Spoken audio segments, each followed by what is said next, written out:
My name's Brad Stevens, and I'm interviewing Christopher Lee about his career in film on the occasion of the DVD release of The City of the Dead. Mr. Lee, early in your career you worked with many now legendary Hollywood filmmakers such as Raoul Walsh, Edgar Ulmer, Nicholas Ray, Michael Powell, and Orson Welles. Which of these particularly sticks in your mind? Well, they all do, obviously, for completely different reasons. Raoul Walsh was very much an action man. I mean, he'd been a star himself until he lost an eye, I think, something to do with a car, going up some stones or something. Orson was, well, a genius, really. And when we worked in his version of Moby Dick, which I don't think was ever finished or ever been seen, although I'm still trying to track it down, we didn't seem to do very much work, because most of the time he would tell us stories about John Barrymore and things like that, and he was quite extraordinary. He used to talk all through your scenes. So obviously it would have to be, well, there are three different expressions: post-synchronized, looped, or ADR, additional dialogue recording. But it was an extraordinary cast, because it was his version of Moby Dick, without any props or scenery. We did it on stage at two London theatres, the Hackney Empire and the Scala Theatre. And we had Gordon Jackson, who's sadly no longer with us, Kenneth Williams, who was no longer with us, Orson, who was no longer with us. On the other hand, Patrick McGowan, who played the first mate, Starbuck. I played the second mate, Flask. And Joan Plowright played the cabin boy. And it was an extraordinary thing. It's amazing we ever got any film done, but Orson would say action, and we'd start a scene, and I remember I had to say to Patrick McGowan, "It's an omen, a bad omen." And this voice came from behind the camera, "It's an omen, a bad omen." And I'd say, "It's an omen, a bad omen. It's an omen, a bad omen. Yes, it's a bad omen." And I would look at Patrick and he would look at me, and we didn't quite know what was going on, because Orson would repeat our lines. Then there was another occasion when he said, "Print with enthusiasm," which is a wonderful phrase. And this is the most gifted company with which I have ever worked. And you kind of knew that he probably said that to everyone. But one famous occasion, which I put in a book somewhere, when he came bounding, well, hardly bounding actually in his case. He wasn't the right shape for that, but he came like a great galleon breasting the waves down the middle centre aisle of this theatre, where we were all waiting with the crew, and he just said, "Roll it." And the cameraman said to Mr. Wells, "I haven't got a setup yet.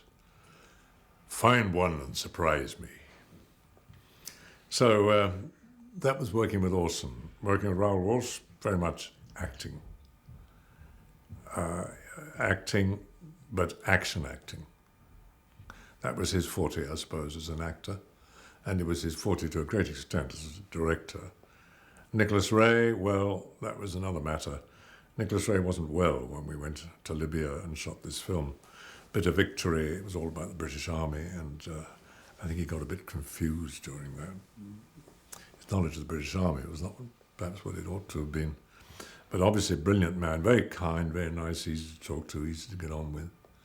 Richard Burton, Kurt Jurgens.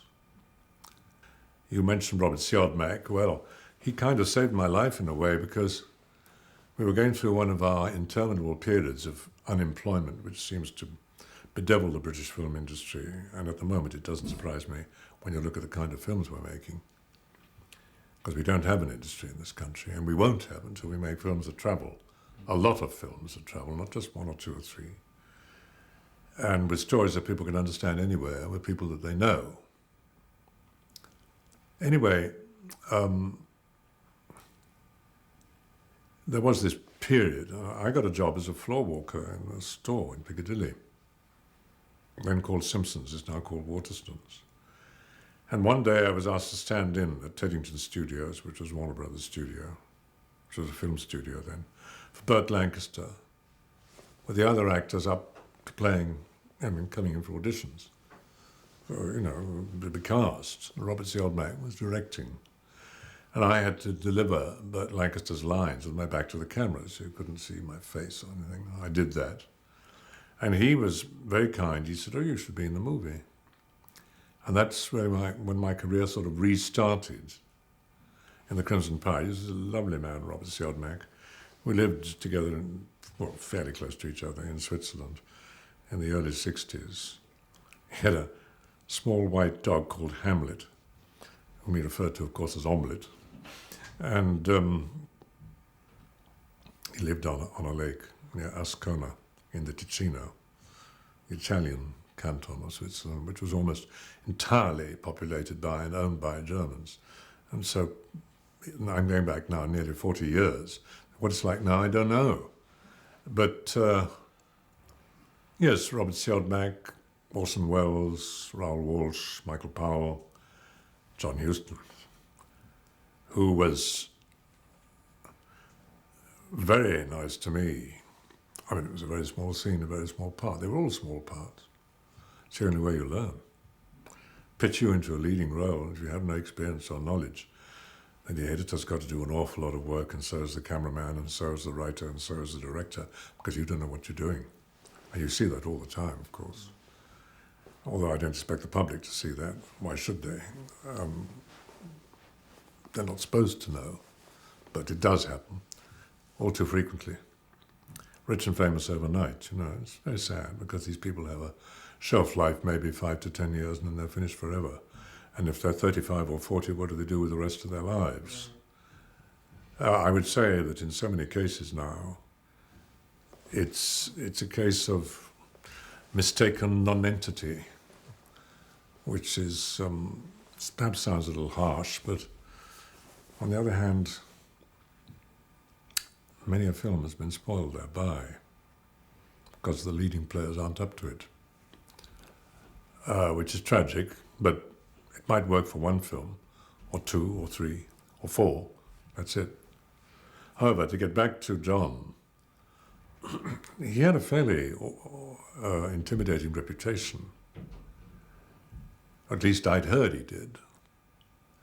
And we had the scene, which I played the painter Seurat, in the Café de Magot, which of course is very famous and still exists in Paris on the left bank. A scene I played with Joe Ferrer, who played Lautrec. This is the first, or the Moulin Rouge. Charles Jacopo was in it, and lots of other people. And the noise was horrendous, because, there was the main boulevard with all the traffic and the police going berserk, because they were all stopping their cars to watch the shooting. And there were all the tourists in the world, it was July or August or something, standing on the, we call it pavement, taking pictures, flashes going all over the place. And John just sat down beside me. I got all the photographs taken by Robert Capa of John and me and Joe Ferrer sitting around this table. And I thought, here's one of the world's great directors, because he'd already done The Maltese Falcon, and he'd already done, I think, The Asphalt Jungle. And he just sat down beside me and said, I thought, here it comes. World's greatest director is going to give me the most marvelous direction, and it'll help me so much. I know exactly what to do. He just sat down beside me. I got the photograph, put his arm around and said, just be yourself, kid. That was the direction I got. There were other great directors I worked with. I was in a film directed by Galmo, who was a legendary director even then.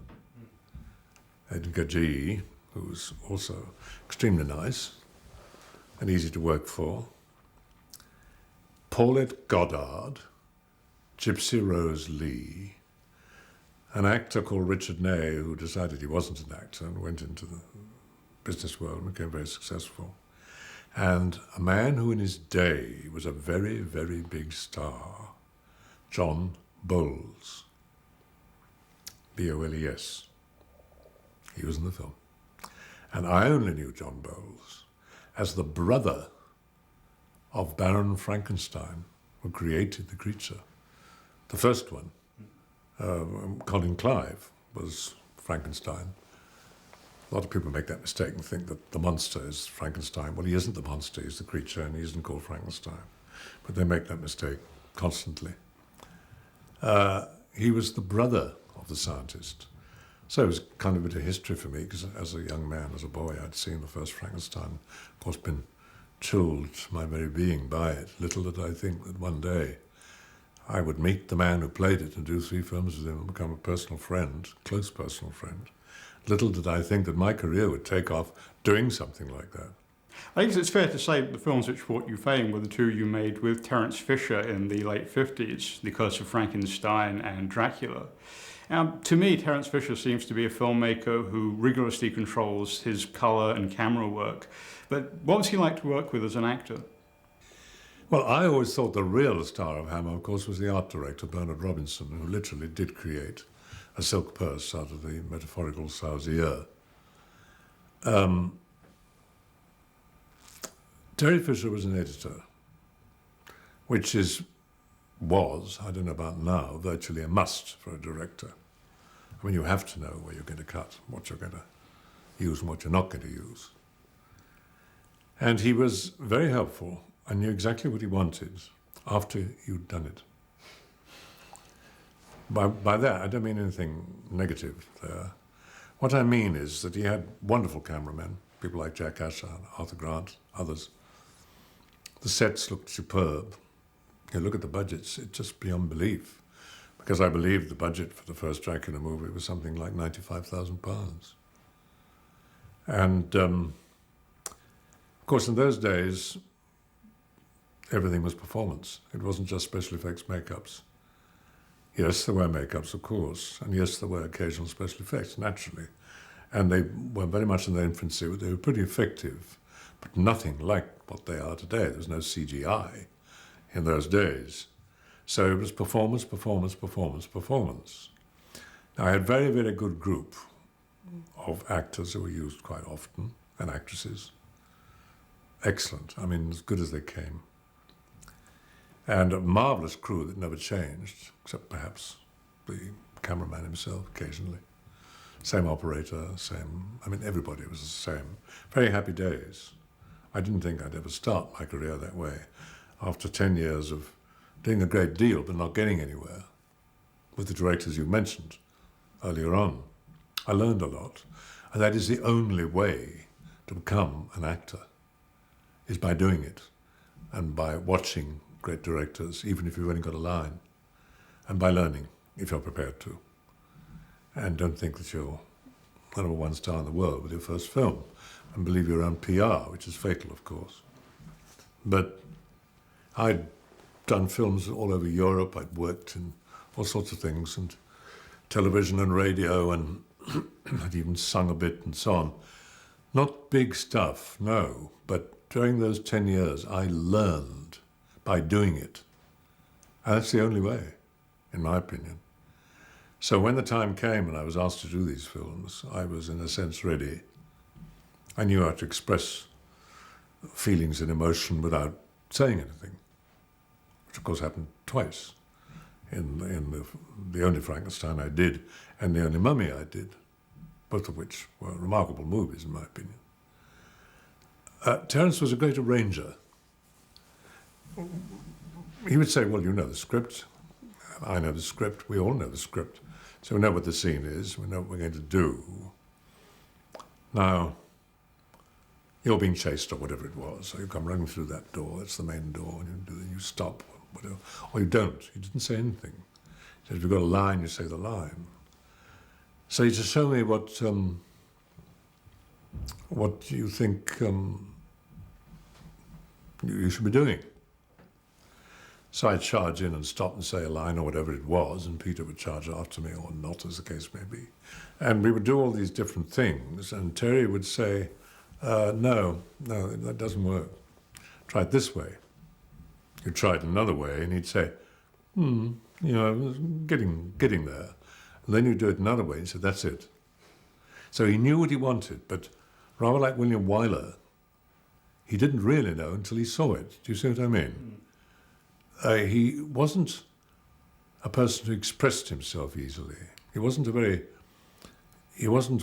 one of these hyper-articulate directors who can destroy you by giving you incredible amount of direction, which is literally impossible to remember.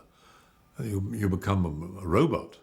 You know, come in here, sit down, do that, do this, say that, put that down, do this, lift that up, say that, and then do this and that, and so on. And I want you to emphasize that word or that line, bring it up, bring it down, and say going up at the end, say going down at the end, and so on. Well, I mean, this can become extremely difficult. You need an awful lot of experience to cope with that sort of thing. But he was an easy director to work with. He was very good-humoured, very good-tempered, and he knew his job, very much so. And Hammer owes an enormous debt to Totus Fisher, and to us, all of us, at the beginning. I also have said many times that in 57, 58, between, let's say, 57 and 70, or thereabouts, I owed a great debt to Hammer, but only at the beginning, because I had the opportunity, which most actors dream about. Some achieve it, some don't. I had the opportunity of making my face known and my name known, and so the audience could put the two together. They knew what Christopher Lee looked like. Not all the time, but some of the time, more or less. How he would sound, what he would do, and so on and so forth. Which is vital, absolutely vital. And you can't keep on making yourself out to look like somebody else or totally different. Because then you become, nothing wrong with being a chameleon. I mean, that's called character acting.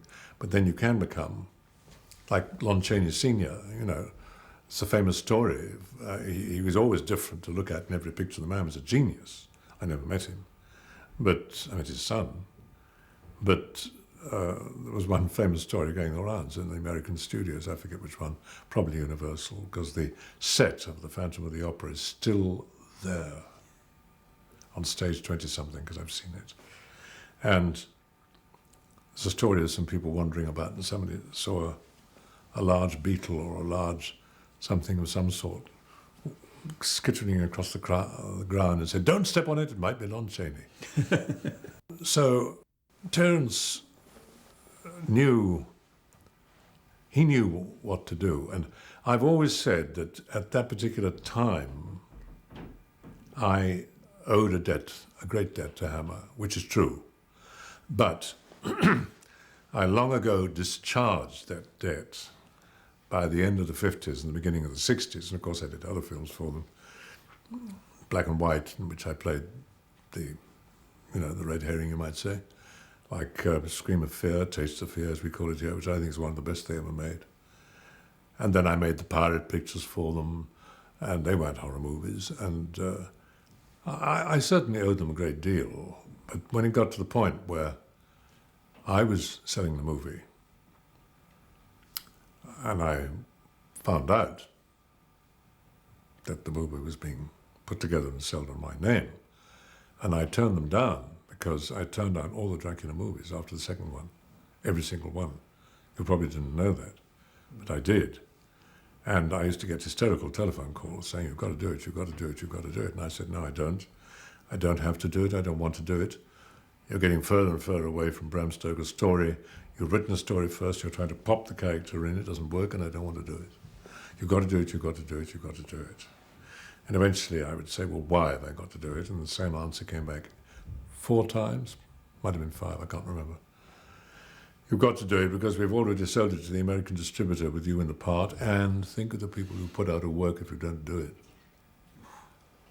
It's not a nice position to be put in, and that's the only reason I did the Dracula films after the second one. But that's when I said, "I have discharged my debt to you. I'm doing lots of other movies for other people." And my last picture for Hammer was in 1975, To the Devil a Daughter, which was fine up until the last 5 minutes, in which they totally ruined the movie. Of me disappearing after being hit on the head by a lump of flint. Of course, we shot a great deal more than that. I was struck by lightning, by divine force, if you like, the renegade priest, when I charged after Richard Widmark, who was carrying Nastasia Kinski, who was then 14 years old. across the circle of blood that I'd drawn around the altar, forgetting my anxiety to get back to her, you see, to use her as a sacrifice, forgetting, leapt across the circle of blood, and of course divine retribution, and I'm flung backwards into a crucified position on the ground, and that's the end of me. And some genius in Hammer said, oh, we can't have him doing that, he's done that before. And that's one of the reasons we don't have an industry. I could give you another one, actually, much more recent. I'm playing Saruman the White, the Wizard in The Lord of the Rings. Wonderful role. And The Lord of the Rings is going to make cinema history. It's going to have an impact unlike anything anyone's seen. I'm totally convinced of this. My agent was talking to one of the producers of Harry Potter, and she said, oh, there's this part, because she had the script, to this part, she said, that'd be the ideal part for Christopher Lee. And the producer looked at her in horror and said, but he's already played a wizard. Now, this is why we don't have an industry. You might just as well say, we can't have him playing a London gangster because he's already played one. Or we can't have him stripping in a film because he stripped in The Full Monty or whatever. Do you see what I mean? Whereas an American producer would have said, oh my God, yes, he's doing The Lord of the Rings, which is going to be enormous. We've got to have him. So this is the tragedy, and it'll never get any better until we begin to use people in this country in production who know what they're talking about, know what they're doing, and are filmmakers as opposed to deal makers. And all our really good producers and writers and everything all gone to America, most of our directors too. You cannot make domestic pictures for the domestic market. It just will not be enough. And that's why Hammer, of course, was such an enormous success, because those pictures were shown throughout the entire world and were huge successes, like the Bond movies. There is a scene in The Mummy where, because of my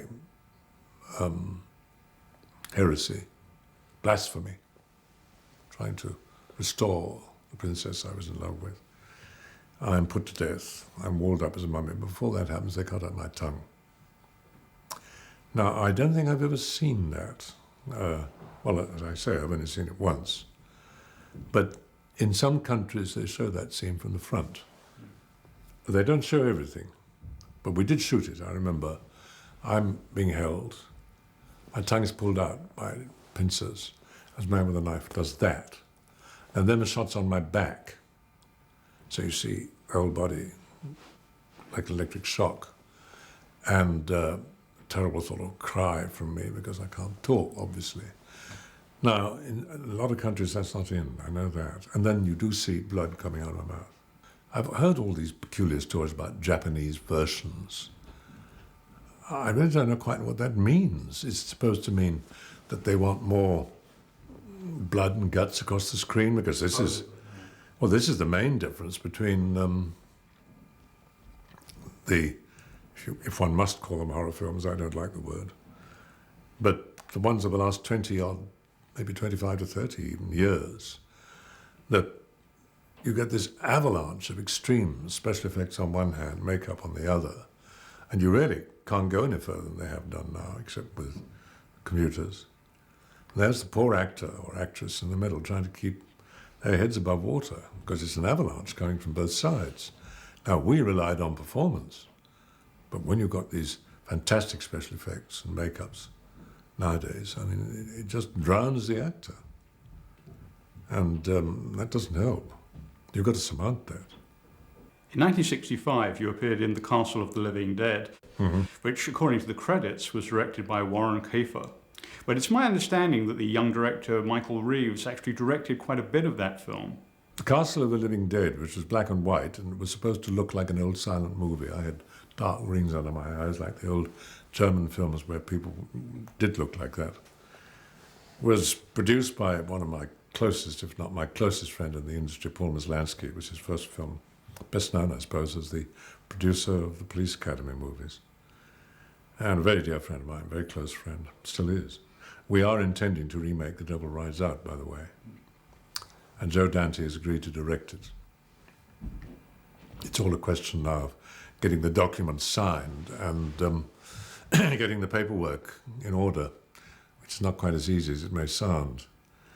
But Paul produced this picture, and as I mentioned earlier, the cameraman was Aldo Tonti, and he was Fellini's cameraman.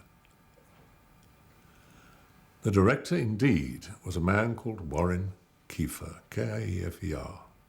It was Donald Sutherland's first film. And I think I don't have to tell you the name of his son. Kiefer Sutherland. Exactly. That's where he got it from.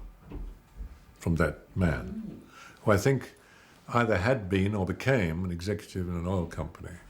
But he directed the picture. Michael Reeves, who was an extremely intelligent young man and colossal enthusiasm, and it was a joy to see it, was literally the only person I've ever seen who could be in 10 different places at the same time. Or so it seemed. He was very, very into film. I mean, he knew his film. Not just a question of knowing about films and the names and the casts, but he knew, what had to be done in front of a camera, and the right way to do it and the wrong way to do it. Don't ask me how, but he did. And he was the first assistant and the second assistant and the third assistant and this and that and so on. I don't remember him actually directing me in anything. He may have done, but I don't remember it. That doesn't mean to say that he didn't. He went on to do Witchfinder General with Vincent. They didn't get on at all, this is public knowledge, at the beginning. And then Vincent told me himself that when he saw the film, how remarkable he thought this young man was. And he totally changed his mind about him and thought that he was outstanding. You've appeared in a number of films based on the Sherlock Holmes stories, playing several different characters. Were you a particular admirer of the work of Sir Arthur Conan Doyle? Oh, yes. I was brought up on them, like many of us have been. When you're very young, you're brought up on fairy stories. Grimm's, the Grimm brothers, and they are grim. Hans Andersen and others from other countries. You get a bit older, you get into mythology, at least I did, because I had a classical education in Latin and Greek. So I get into the myths of Greece and Rome, which I've never forgotten. And then as you get a bit older, you get into the Norse myth, particularly if you ever go to or sing in Wagner, which I've done on both occasions. It's the Norse gods, although they're not quite the same in Wagner's versions. But and then you start getting interested in mythology around the entire world, which is an enormous help if you come to do a film like The Lord of the Rings. But as far as Holmes is concerned, I've played him 3 times. Once in this German film I was telling you about, which they didn't even use my own voice. I think they didn't want to pay the fare from here to Berlin, which in 1962, no, wait a minute, I was living in Switzerland then, the fare from Geneva to Berlin, which can't have been very high, just for me to go and do my own voice. So they put somebody else's voice in. It's happened in other films. I believe it happened in The Whip and the Body as well. I think it's unforgivable and very stupid, quite frankly. I played Sherlock Holmes as an elderly Sherlock Holmes with an elderly Dr. Watson, played by Patrick Macnee, in 2 films made not many years ago. First one was made in Luxembourg, and it was a story about an attempted assassination of the Emperor Franz Joseph of Austria. And I'm brought back in, bored to death, with retirement, and so is Watson. The second one was made in Zimbabwe, which I don't think we would be doing now. And it was all about the theft of a great diamond called the Star of Africa, which does exist. It's in the regalia in the Tower of London. It does exist. There is a diamond called the Star of Africa. And it's stolen, and so King Edward VII tells me to go down to South Africa and find it. We shot a great deal of the film, Victoria Falls and around there. It was great fun. And people who saw the full-length films enjoyed them enormously. And then again, some genius decides to put them onto TV and they cut them in half. So where's the story? Incomprehensible. it never ceases to amaze me what people do. And they honestly think they know what they're doing, which of course they don't. But there's too much amateurism around. I mean, there's no question of that. There's far too much. And too much fear. I mean, people are absolutely terrified, you know, in the film industry. Almost everyone, except the people at the very, very, very, very top, who never get blamed, of course. But everyone else is terrified of making a decision, saying, I think we should do this, or we should do that. No, no, no, yes, yes, yes. Because if something goes wrong, they're going to get the blame. Whereas you see this all the time at the level of a top producer, and certainly at the level of a star, who, between them or separately, will make flop after flop after flop after flop. I'm not going to name them, but I know who they are. And they're not all American either. And they still get paid huge sums of money for being in films that nobody wants to see. And producers make pictures out of which they take enormous sums of money. And the films, again, are not films people want to see. They're always going to blame somebody else. Always. Not their fault. No, no, no, you were the one who said, or whatever. And there's a word for that. It's called upward failure. You see it all the time.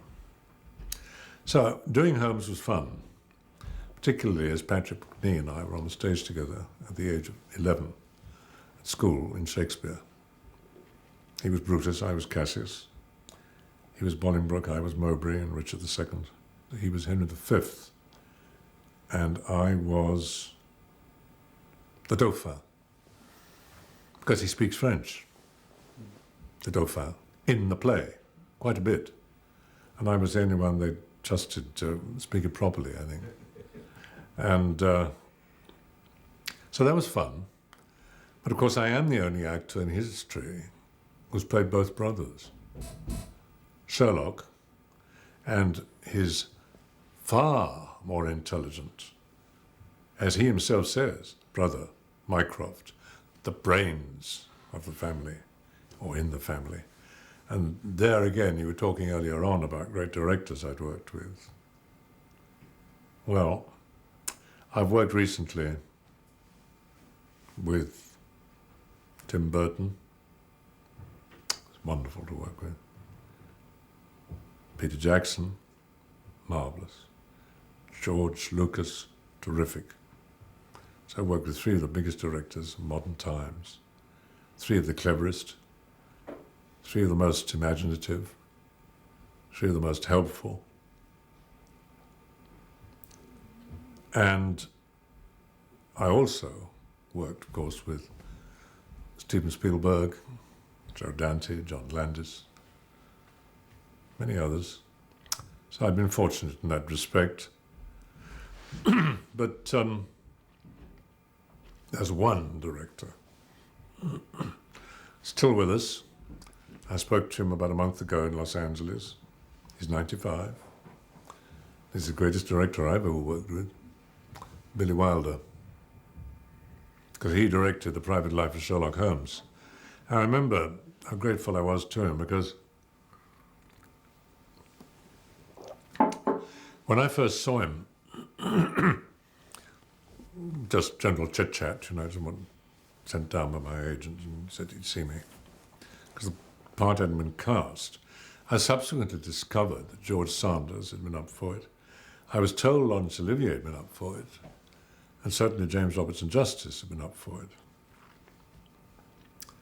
Well, I got it. I was the last person to be seen. Sometimes that's what happens. The last person that you see is the person who gets the job. That can often happen. I was lucky. I remember he said to me, I know what you've done in your career. I thought, oh dear, I wonder what's going to happen now. Because I'd seen most of his movies. And he said, it doesn't concern me in the least. The only thing I'm interested in is, are you the right part to play this role in my movie? For which I'll be eternally grateful. And I had the opportunity of working with all these great directors at the beginning of my career. Great directors towards the end of my career, let's put it obviously, because of my age, and in the interim period, in the 70s, great directors like Spielberg, and in 1970, the greatest of them all, as far as I'm concerned. He said, that changed my whole life as an actor, in spite of what you read in the press, because they just don't do their homework. In spite of what casting directors may or may not say to producers, because they don't do their homework either. So to ask casting directors in this country what my last 3 or 4 films were, or what were the films I did when I lived in Los Angeles for 10 years, they wouldn't have the remotest idea. Well, that's simply not doing a job, isn't it? And the press just wants an easy label for anyone, for everyone. They put a label on you, stick you in a pigeonhole. When they need to mention your name, they pull it out and they use the label. And they use it with Sean, 007. They do. It's just farcical. They haven't got the imagination or the courage to say, well, he was many, many years ago. But it's the British press who does it all the time. I can almost write the article. I can almost write the heading that the sub-editor puts in. And I remember giving an interview to a very nice girl from The Observer.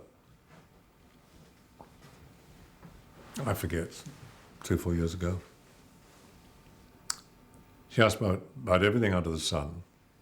We didn't get into Hammer very much. Wasn't anything to discuss. Long since gone. Except repetitions, of course, on television, which is why all the generations know me. And that's also very important, mind you. But then I have to explain that the last time was 1972. Well, no matter what you may hear or read about me doing a film in France with that title, it wasn't a film by that character. And I've never parodied the character. No matter what the press may tell you, you're getting it from me, and you're getting the truth. Similarly, this woman wrote a very good article. And she said, of course, since 1970, and all the work that you've done in America, well, 1970 was Private Life of Sherlock Holmes. I did my first Western with Raquel Welch. And then I went to America 5 years later, on the advice of many, many producers. And finally, Richard Widmark, with whom I was doing To the Devil a Daughter. They said, you know, if you stay in Britain, because of the lack of imagination amongst the casting directors and producers, you will go on doing the same kind of film. And you will never get away from it. And you'll make a reasonable living, but you'll get awfully fed up with it and bored with it. I said, well, if I get bored with it, it's going to show. They said, you must come to the States because you're known there. So many different kinds of film are made there. So many different productions. And if you are asked if you can play an American, you'll get the chance to prove it. But you've got to deliver the first time. So I was in Westerns, I was in comedies, I hosted Saturday Night Live. It's still the third highest rated show of them all, 35 million people. They still show it occasionally. It's become a legendary show with Aykroyd and Belushi and Bill Murray and Lorraine Newman and Jane Curtin and Gilda Radner, all at the height of their powers in '79. So comedy. So I did a lot in the States. I did a picture called Serial, in which I played an American businessman. So I read for that because they had to be convinced that I could play an American. Well, I can. I'm not going to tell them I can if I can't. Because you've got to deliver, that's my point. And if you don't get another chance. Unless you've got brilliant PR working for you, or a brilliant agent. But if I was to mention here and now in this country, or you were to speak to producers in this country and casting directors in this country and say, you do realize that since 1970, Christopher Lee has not been typecast at all, because he's done this. You went through the whole list, and it's on the screen, you know, so you can see it. They won't accept it, because they will not accept that they were wrong. I was telling you about this woman who wrote this article about the Observer, in the Observer, about my not being typecast, which was true. What is the heading that the sub-editor put in? I'm sick of being typecast, says Christopher Lee. Total lie. There's no other word for it, it's a lie. It's not just the opposite of what I said, it's totally untrue. Well, if something is totally untrue, it's a lie. And this is the problem that you have. Here, they will not let go. They will not let it go. If I'm still on my feet when Her Majesty invests me with the CBE, you know what the headline's going to be in the paper, if there's a photograph of me. I know it will be. No question. The Count becomes a commander, or something like that. Incredibly witty. I mean, such originality. So intelligent. So, I mean, you know, one stands there in awe at the brilliance of the mind that can think this up. It's pathetic. There's no other word for it. It is pathetic. Anthony Hopkins, case in point. There are many, many others. What's he remembered for in the world today? One part.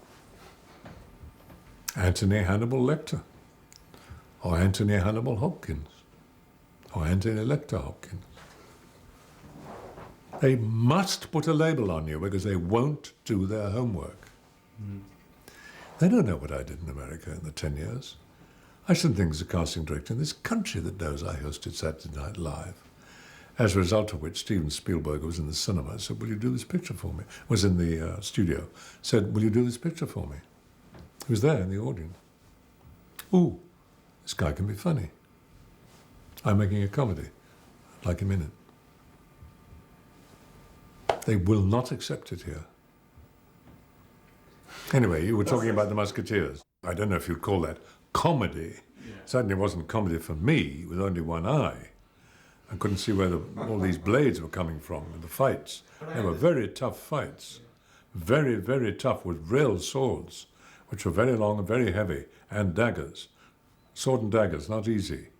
And, well, there was a comedy element, of course, a very strong one. But it was very rough, very tough, and I was supposed to be the greatest swordsman in France. Even Oliver Reed as Athos says that, you know. If you see him on the other side of the street, do not cross over. But, all right, that's light-hearted.